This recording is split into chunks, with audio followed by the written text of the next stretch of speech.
Well, hi all. Well, as always, a big thank you for joining us. Well, you join us at Lake Tislet in the High Atlas Mountains, and quite honestly, it's been one of those weeks. If it isn't one thing, it's another.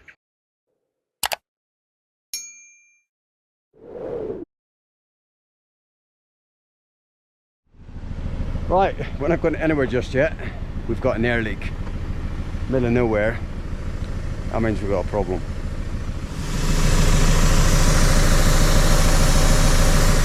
Right, so I'm just going to get the mat out. I can hear it, but I can't see exactly where it's at. So I'll get the mat out, get a crawl underneath, try and identify where it's coming from, and take it from there. Really, not ideal.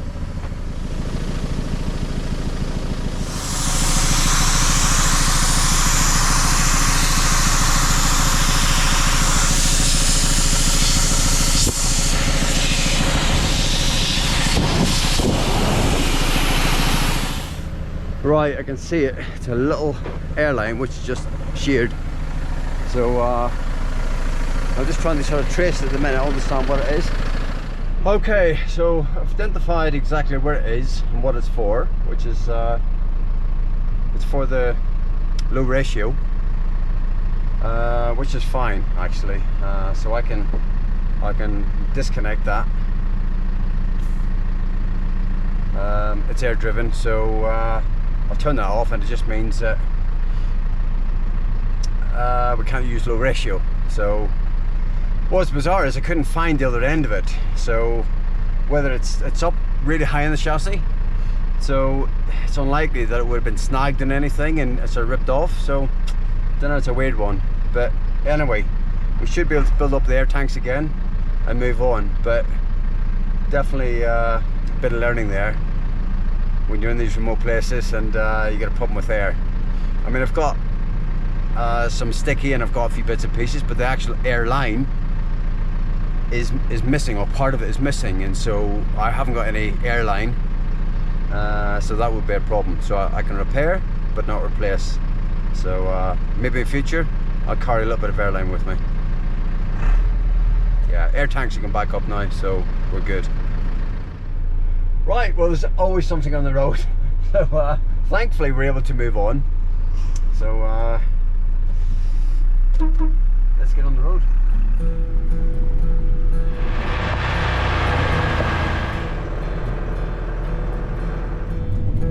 We're just loving that big ridge up there. It's like a dinosaur back. People are probably saying, what are you talking about?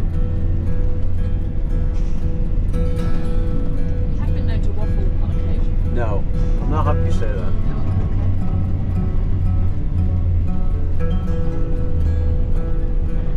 Yeah, that's incredible.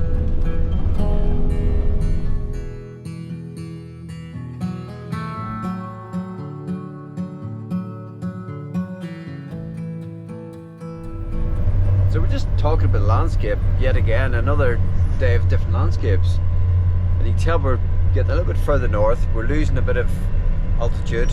It's becoming much more greener, lots of crops being grown.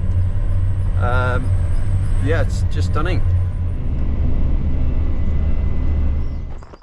Well, this is where we ended up. It's just on the edge of a little village. It's okay, we've got a signal, we're level. It's pretty quiet, to be honest. There's a few sheep and goats roaming past earlier. You can probably hear them in the distance up there. But yeah, that's it. So it's just an overnighter, and then we'll be on our way. That's the guys at the dot is. Oh, is it? Yeah, I recognise the bikes. Right, we're just pressing on today. We've just jumped on a toll road actually. What's great about them, they're not expensive, they're empty. We're trying to make a bit of ground up today. We've got about a 4-hour drive, we've got about another 3 hours on this, so it's boring. You can't take the national roads, but to be honest with you, it's really flat here. There's nothing exciting, so yeah. Saves having to go through all the little villages. Yeah, it does. It saves you from having to sort of, you know, stop and start through all the towns and villages. So just in case of getting in today. It's a little treat for Tonka. contrast to the last couple of days. Yeah. And we've just passed, you know, the last few miles. So many donkeys. We're just saying, well, what's the score of this? Why are there It's so quite many? developed here, but there's Is he loads of flashing donkeys. you, or is he just?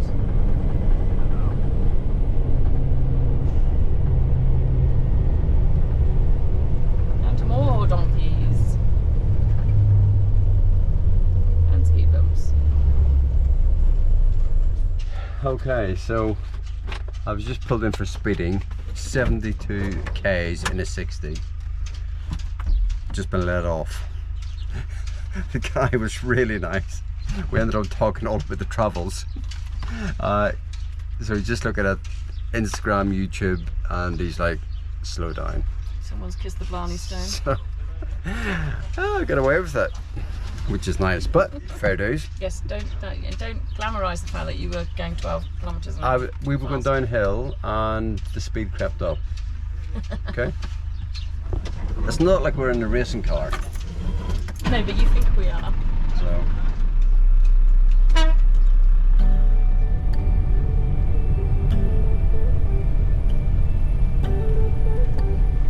Yeah, it's busy.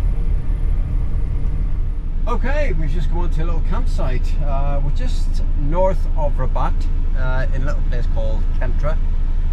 It's quite a big city actually. There's lots of nice shops here, and guys just called me forward here. So yeah, I mean, I'm not sure how quiet it's going to be, but it's fine. It's always fine. Right, we're here. We're having a little. I'm having a beer. He's just having a little glass of wine. It's a spritzer. There's tonic in it as well. Yeah, pretty good drive today. Yeah. And a night at the campsite, and then I think we're going to move on back up to Sila, which brings us to the end of our trip, which is Where we started 8 weeks ago. oh, I can't believe it! It's gone so quick. It has, I just too want to quickly. stay here. So, but there we go. Right, I'm going to switch off and enjoy this. Well, evening all. We are just knocking up a little bit of dinner tonight. Feeling quite chilled. A little bit of reflection on our trip to Morocco, which has been superb. And it's been a really different trip this time for us. So you're probably sort of thinking, oh, you haven't done the coast, you haven't done all the tourist attractions, you haven't done the cities. But the truth is we've done them all before. Now, sort of big focus on this trip has been our time in Tafrit. It's somewhere we really like. We like the mountains anyway, and so it was a nice sort of opportunity for us to sort of go there, have a little sort of static time, if you like, before our friend Rich came out, and I could spend some time in the mountains with him. It's one of the things as well, you know, if you're on the road all the time, it is really tiring. It is. And we've had a number of people sort of contact us over the years to say, wow, how do you do it? Because we took a year out, or we took a month out, or you know, and we were absolutely exhausted. So it's definitely a thing if you're traveling full time. Yeah, agreed. And that's why I think our time in Tafrit was really, really sort of special. It was lovely. It was really chilled and relaxed, and we had the town on the doorstep. We could walk in and get a coffee and do you know shopping. what? We had the scooter there, and I rarely took the scooter. No, we hardly used it. We used to just, you know, it was so warm. You get up in the morning, shorts and flip flops, walk into town. Yeah, it was lovely. And it was just great. So Yes. anyway, I think it's time to dish up dinner. I think it is. So let's get it on the table. Okay, that's us. We're on our way again.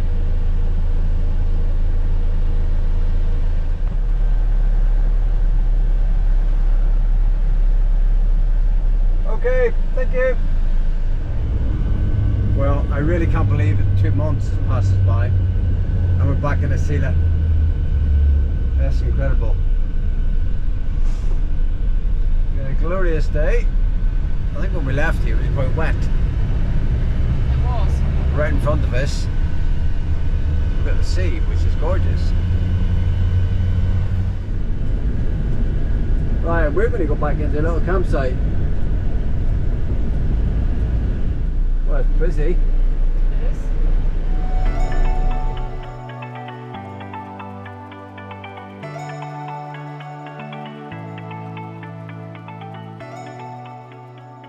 Well, can you believe it? It's our last day in Morocco. It's 7:15 in the morning, and we're just about to head up to the boat, up to Tangier Med. We haven't booked anything. I mean, it's pre-booked, but we haven't booked that. It's an open return. It's an open return. We haven't booked a specific ferry, so gonna go up there. Is it the 11 o'clock boat we're trying to get on? Yeah. So 11 o'clock boat. Fingers crossed we can get on it, and that'll see us into Spain in good time. So there it goes. Right, just putting in a little bit of water this morning before we head off. That means once we get into Spain, we've got a full water tank, and that'll see us good for a few days. We're not faffing about trying to find water, so this is really handy here on the way out. And we'll drop a little bit of waste as well, and be on the road nice and early. So it's only a short hop this morning. It's about 1:20 up to the port. It's motorway miles, so it's a really straightforward run. But it's really, really green on the way up. I think that's what we're noticing. You know, it's all farmland, and it's just such a contrast to the south of Morocco. Right, we've got about 30 minutes before the port. We've just pulled in for a bit of fuel. We've timed it pretty well actually. We were out of fuel, so we put a full tank in. It is a Shell, it's not too bad. It's working out at about £1 a litre, so a little bit more than what we've paid, but we'll take that. It's pretty good.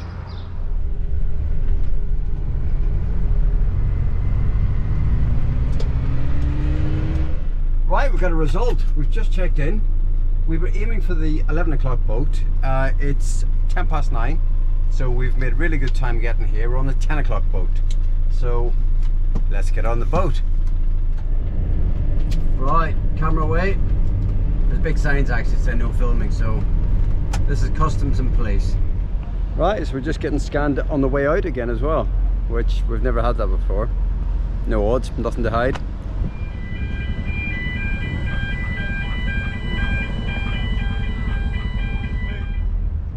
Okay, it's just a hunch, but I think there's a good chance that we're not sailing at 10 o'clock. It's 10:15. We're sat in the queue. The boat's not even here, so who knows what time we'll actually sail today. Okay, it's 20 to 11. We're actually still sat here, queued up, and the boat has just arrived. So you can see it. So I'd imagine it's probably going to be another hour at least before we sort of move. By the time it gets berthed, gets offloaded, and then we all get loaded, it's probably closer to another hour and a half. So if we're away by midday, I think we'll be doing okay. Okay, 11:15, and we're just starting to board. Getting out of Morocco is easier than getting into Morocco. It's almost like, yep, we've had your money. We've had you. I thought we were scanned again. We were scanned. I'm not sure why. Yeah. So they're, you know, all very polite. It's never an issue, really. It's just a process thing and typical port behaviour, and off you go. And it's the same ship that we're going back to Spain on that we came over on, the Morocco Express. So we've got some police just over here, actually, just before people are boarding, and there's a dog here, a sniffer dog. So they're obviously doing some, whether it's, I don't know, for drugs, or I would imagine it's probably for drugs, some random checks.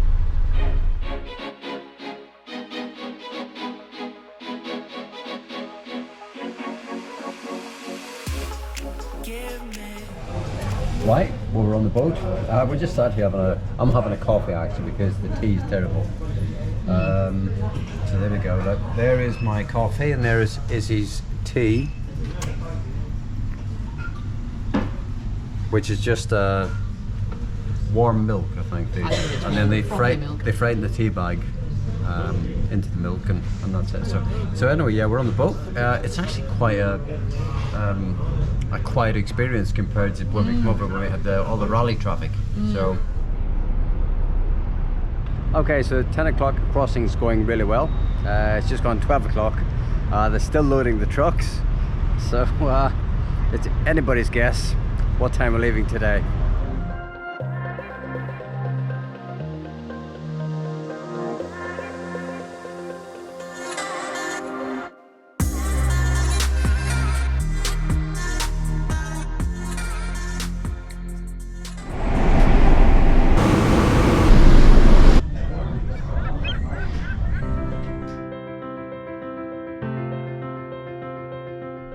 Okay, we're meters from Spanish soil, meters from Europe.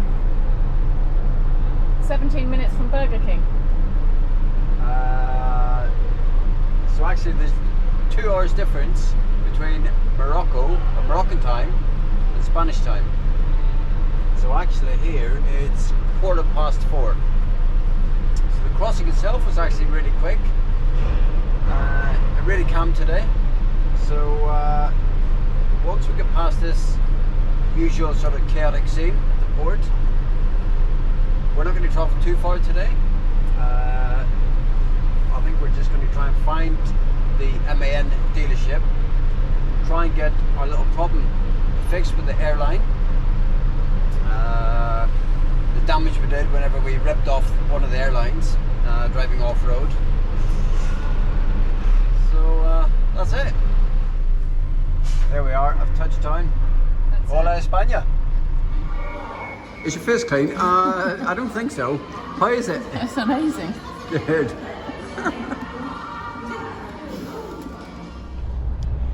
Okay, so we've just arrived at MAN Truck and Bus.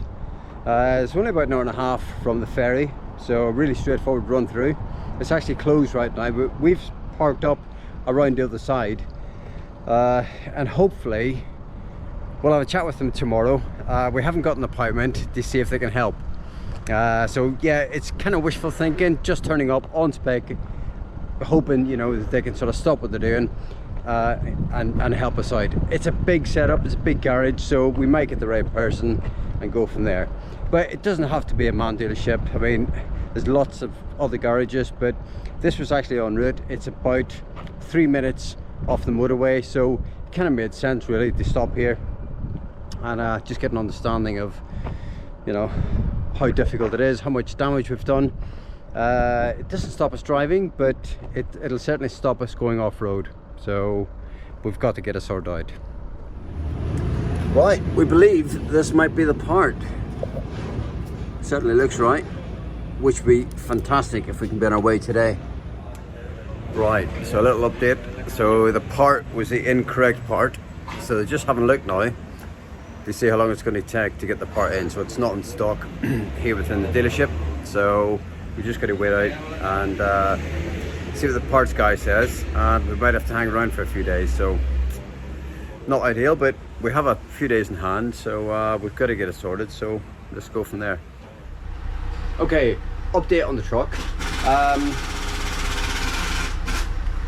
Once he stops next door.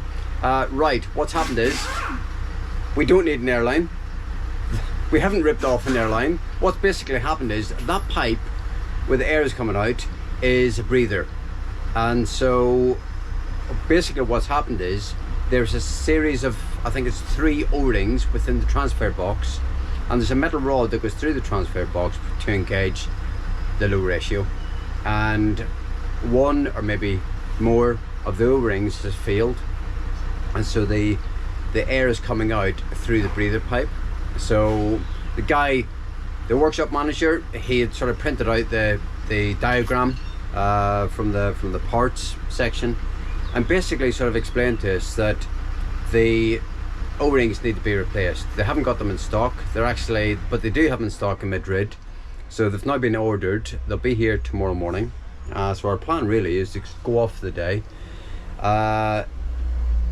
come back in the morning. They've asked us that we come back 9 o'clock tomorrow morning, leave the truck with them for the day. So we'll come back, I think we'll offload the scooter, go with the Malaga for the day, and fingers crossed we'll come back, end the play tomorrow to a fixed truck.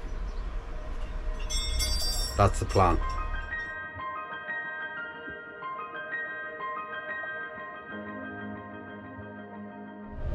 Okay, so we've just picked up our little truck. It's fixed, it's working perfectly, and so it should be for 496 euros. We were a little bit shocked at that, but we can't have an overland truck without low ratio. So yeah, it's the way it goes. Well, morning all. Well, we've had a fantastic little stop. We've actually stopped at the same place that we stopped at on the way down, which is great. We know it's quiet at night. We've got some lovely views, so yeah, yet again another good stop. But we're heading north. We're heading up towards Alicante Airport, where we're going to fly from, leave the truck in some secure parking there, which is already booked. But today we're going to stop in Murcia, try and get the truck washed. It's covered in grit and sand. We did have it washed in Morocco, but badly. So I think I want to try and do it myself. I want to try and sort of get a truck wash place with a powerful lance, get underneath. There's loads of Saharan sand and dust everywhere, so I need to spend a little bit of time cleaning it properly,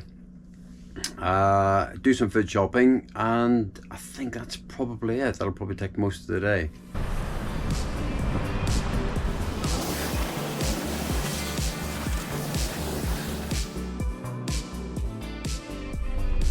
Okay, it's dark outside. We are here, all packed up, and it's been a mission, honestly, to get ready to fly back to UK. So I think we've got everything. If we haven't, it's too late. We're on the road. Oh, we're not used to getting up so early, but what a morning. Okay, let's get on the road. Right, well, there's Alicante Airport. How do you feel, Izzy, about leaving our little truck behind? Yeah, I'm looking forward to getting home. Yeah, just for a few weeks. Be nice to see everybody. I'll be glad to get home. Back to the truck though, home. Yeah, definitely. What we do. Already looking forward to it. Yeah. Well, that's it for this week, and that's it for our time in Morocco. And if you enjoyed the videos, we'd really appreciate a thumbs up, leave us a comment, and of course, we'll see you next time. Bye for now.